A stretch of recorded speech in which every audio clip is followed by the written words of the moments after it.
विधेयक घेतलंय ते रद्द करावं म्हणून आपण स्पष्ट भूमिका घेतलेली आहे. स्वागतार्ह गोष्ट आहे ते आपण टाकलेले पाऊल आहे.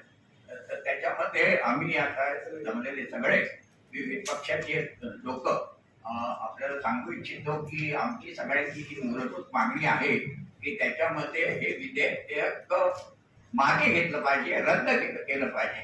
या सरकारने त्या विधेयकामध्ये तुमचे काय आक्षेप असतील, सुधारणा पाहिजे असतील तर तुम्ही त्याच्यामध्ये हे द्या असं आवाहन केलं होतं. हजारो लाखो लोकांनी ते दिलंय. परंतु मूलभूत भूमिका हीच आहे, स्पष्ट आहे की त्याच्यामध्ये सुधारणा आम्हाला अपेक्षित नाही, हे रद्द झालं पाहिजे. त्याच्यात मी थोडक्यात 2-3 मुद्दे मांडतो की का रद्द झालं पाहिजे. त्याच्यामध्ये पहिलं म्हणजे असंविधानिक आहे. कॉन्स्टिट्यूशन संविधानाच्या विरोधात आहे. संविधानाचे जे मुद्दे आहेत म्हणजे कलम 14 त्याच्यामध्ये सांगितलेलं आहे की कायदा हा सर्वांना समान लागू आहे. कायद्या पुढे सगळे समान आहेत. परंतु याच्यामध्ये काही ठराविक सेक्शन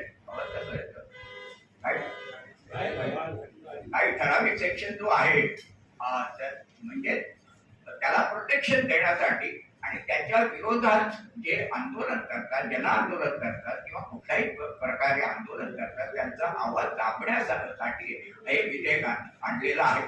म्हणजे अदानी, अंबानी आणि कॉर्पोरेट सेक्टर आणि मनुवादी संघटना जी राज्यव्यवस्था तशीच ठेवून त्या सरकार विरुद्ध, कारण त्यांचं सरकार आहे आणि ते प्रयत्न करतात की अनेक ठिकाणी हे सरकार त्यांना आणायचं आहे. त्यामुळे त्यांना हा कायदा पक्षपाती कायदा आणायचा आहे. त्यामुळे कलम 14 जे आहे त्याचा भंग करणार आहे. 19 जे कलम आहे आपल्या त्याच्यामधनं ते सांगतं अभिव्यक्ती स्वातंत्र्य, त्याच्यानंतर संघटना करण्याचं स्वातंत्र्य हा आपला मूलभूत अधिकार आहे.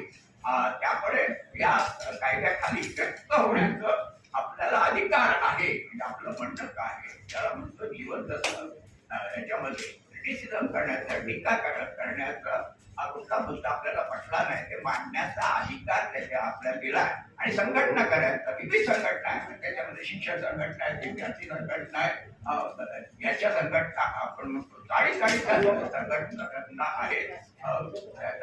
जर प्रश्न आला तर घराच्या समस्या आल्या तर अशा अनेक संघटना आहेत. कॉन्स्टिट्युशनली हा अधिकार दिलेला आहे, कामगारांना दिलेला आहे, कलेक्टिव्ह बार्गेनिंग हा अधिकार आहे 19 मध्ये आहे. त्याच्यामध्ये म्हणजे रिझनेबल रिस्ट्रिक्शन करता येतात, पण हे रिझनेबल नाहीये. ते कायदे आतापर्यंत अस्तित्वात आहेत, परंतु हे त्याच्या बाहेर जातात.